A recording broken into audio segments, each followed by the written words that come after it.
Salam, Bapak Ibu Saudara yang dikasihi oleh Tuhan. Kita ketemu lagi dalam siraman rohani Gereja Isa Al-Masih Begangsaan. Dan hari ini kita akan bersama-sama merenungkan firman Tuhan dengan tema kuat di dalam Tuhan. Sebelum kita akan merenungkan firman Tuhan, kita akan berdoa terlebih dahulu. Terima kasih Tuhan untuk siang hari ini.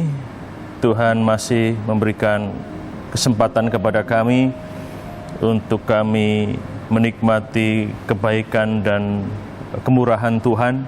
Bahkan Engkau selalu menyatakan kasih-Mu kepada kami, pemeliharaan-Mu kepada kami. Di saat-saat situasi seperti ini, Engkau tetap ada bersama dengan kami. Tuhan, terima kasih untuk kesempatan yang juga Tuhan berikan kepada kami. Siang hari ini kami mau membaca dan merenungkan firman-Mu. Tuhan urapi baik hamba-Mu yang akan menyampaikan, juga setiap jemaat Tuhan, setiap anak-anak Tuhan yang akan bersama-sama membaca dan merenungkan. Terima kasih Tuhan, kami menyerahkan pemberitaan firman Tuhan ini dalam nama Tuhan Yesus. Amin. Saudara yang dikasihi oleh Tuhan, tema perenungan kita pada siang hari ini adalah kuat di dalam Tuhan. Efesus pasal 6 ayat 10 sampai 18. Saya akan bacakan kepada Bapak Ibu Saudara semua. Pelengkapan rohani. Akhirnya hendaklah kamu kuat di dalam Tuhan, di dalam kuat kuasa-Nya. Kenakanlah seluruh pelengkapan senjata Allah, supaya kamu dapat bertahan melawan tipu muslihat iblis.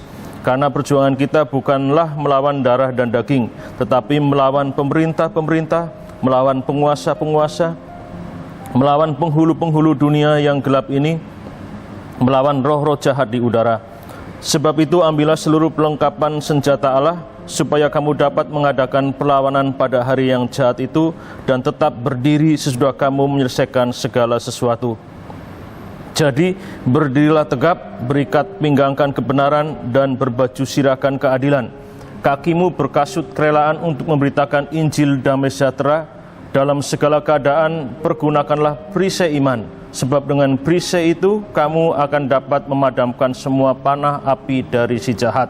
Dan terimalah ketopong keselamatan dan pedang roh, yaitu firman Allah. Dalam segala doa dan permohonan, berdoalah setiap waktu di dalam roh, dan berjaga-jagalah di dalam doamu itu dengan permohonan yang tak putus-putusnya untuk segala orang kudus. Saudara yang dikasihi oleh Tuhan, kita akan belajar beberapa hal dari perikop yang kita baca bersama. Tema kuat di dalam Tuhan. Yang pertama kita akan belajar apa yang dimaksud kuat di dalam Tuhan. Pengertian kuat di dalam Tuhan. Saudara, kuat di dalam Tuhan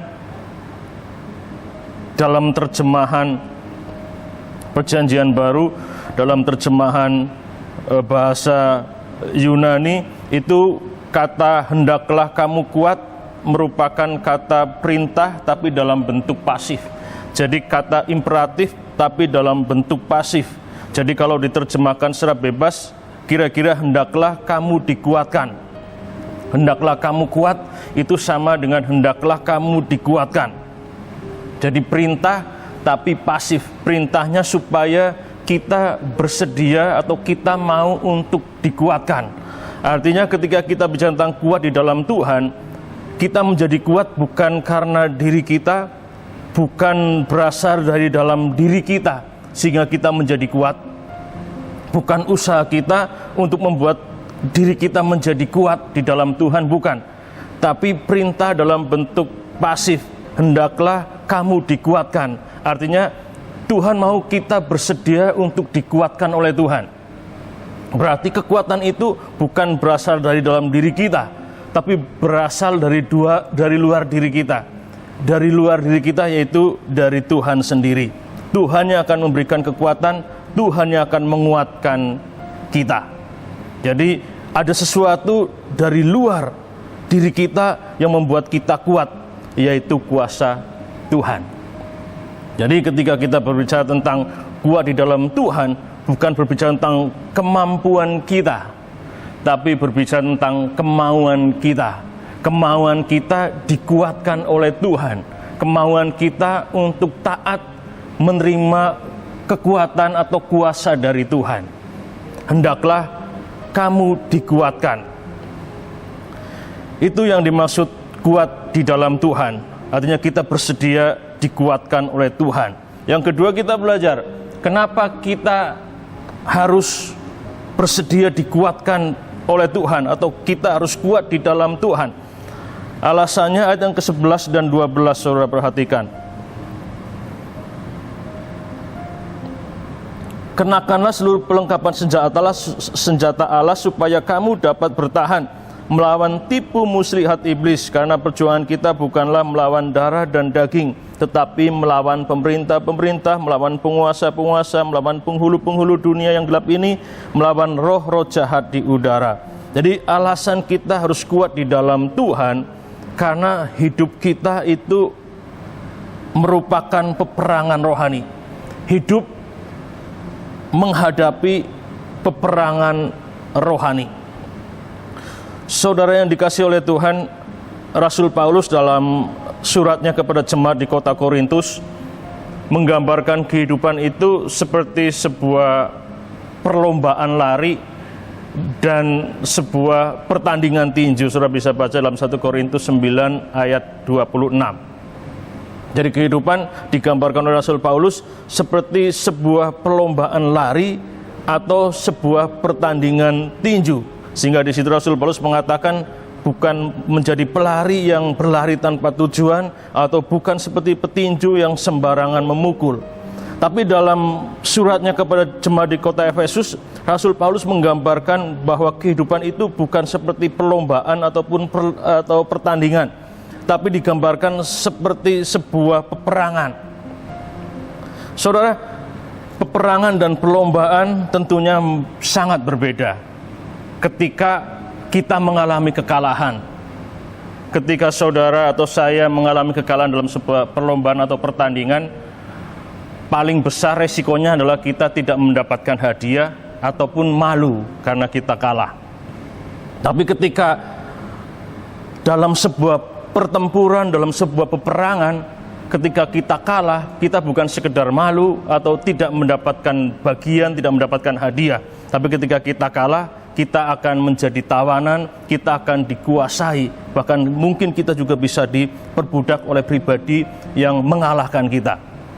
Artinya ini menjadi sangat serius, bahwa kehidupan kita digambarkan sebuah peperangan, dan kita nggak boleh kalah dalam peperangan itu.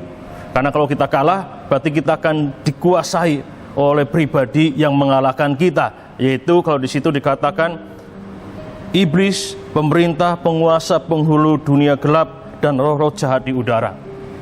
Jadi saudara, kehidupan kita merupakan peperangan rohani. Itu kenapa kita harus kuat. Peperangan rohani. Sehingga dikatakan di situ kita harus berjuang. Dan dikatakan bahwa perjuangan kita bukan melawan darah dan daging. Kata perjuangan itu juga bisa diterjemahkan sebagai atau diterjemahkan dengan kata pergulatan. Jadi kata perjuangan kita itu bisa diterjemahkan sebagai pergulatan kita. Pergulatan itu artinya pertempuran yang sangat dekat. Ya, kalau kita olahraga gulat itu nggak bisa dilakukan jarak jauh.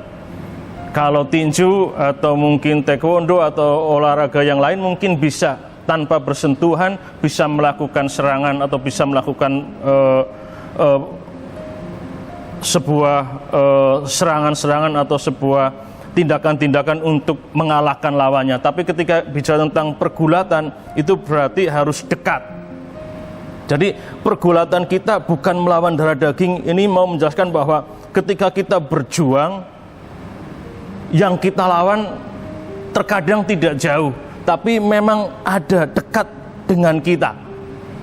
Jadi ketika bicara tentang tipu muslihat iblis, bicara tentang penguasa penghulu dunia gelap, roh-roh jahat di udara, bukan sekedar mereka adalah kuasa-kuasa yang jauh di sana, tapi kadang-kadang mereka ada dekat dengan kita dan berusaha untuk menjatuhkan dan mengalahkan kita dalam peperangan rohani.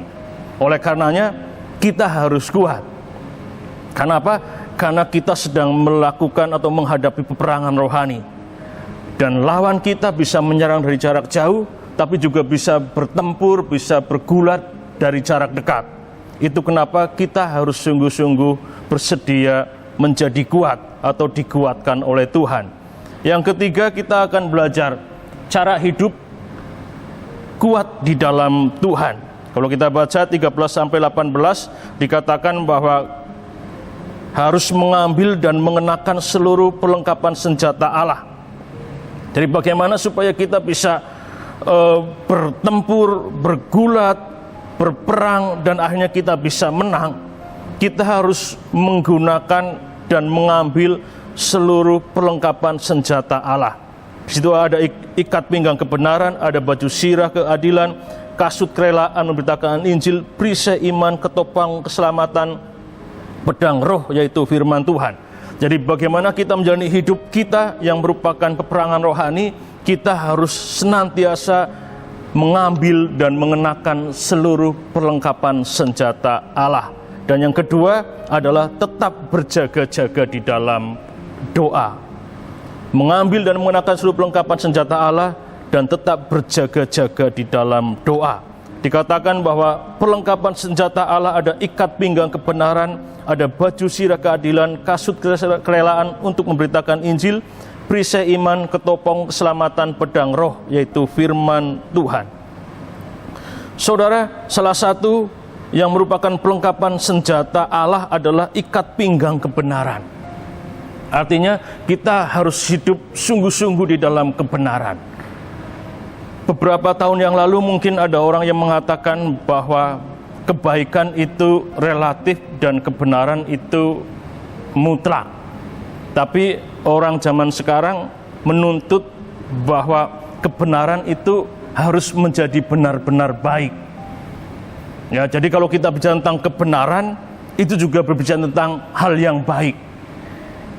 Ya, bukan kebenaran tetapi tidak baik. Orang sekarang meminta bahwa kalau itu benar berarti harus baik. Saudara, ini tantangan tersendiri bagi kita. Tetapi sebagai anak-anak Tuhan yang menyadari bahwa kehidupan kita adalah peperangan rohani, mau tidak mau kita harus tetap mengambil dan mengenakan seluruh perlengkapan senjata Allah. Dan salah satunya adalah ikat pinggang kebenaran. Kita harus menerjemahkan kebenaran itu menjadi hal yang sungguh-sungguh baik bagi orang-orang di sekitar kita. Tuhan Yesus memberkati kita semua. Tuhan Yesus menolong kita semuanya untuk membuat kita memahami, mengerti firman Tuhan, dan kita menjadi pribadi-pribadi yang kuat di dalam Tuhan. Jadi, kuat di dalam Tuhan artinya bersedia dikuatkan oleh Tuhan. Kenapa kita harus kuat di dalam Tuhan? Karena kehidupan kita merupakan peperangan rohani. Dan bagaimana kita menjalani hidup kuat di dalam Tuhan dengan mengambil dan mengenakan seluruh perlengkapan senjata Allah dan berjaga-jaga di dalam doa. Kita berdoa. Tuhan, terima kasih untuk firman-Mu yang singkat, yang bisa kami baca dan renungkan bersama. Mari Roh Kudus bekerja meresapkan firman-Mu dalam hati setiap kami, sehingga firman-Mu sungguh-sungguh tumbuh di dalam hati kami dan menghasilkan buah dalam kehidupan kami. Sehingga ketika kami menjalani hari-hari kami sungguh-sungguh menjadi pribadi yang kuat di dalam Tuhan. Pribadi yang dengan rendah hati mau menerima kekuatan dan pertolongan dari Tuhan di dalam menghadapi kehidupan kami yang merupakan peperangan rohani hari demi hari, waktu demi waktu.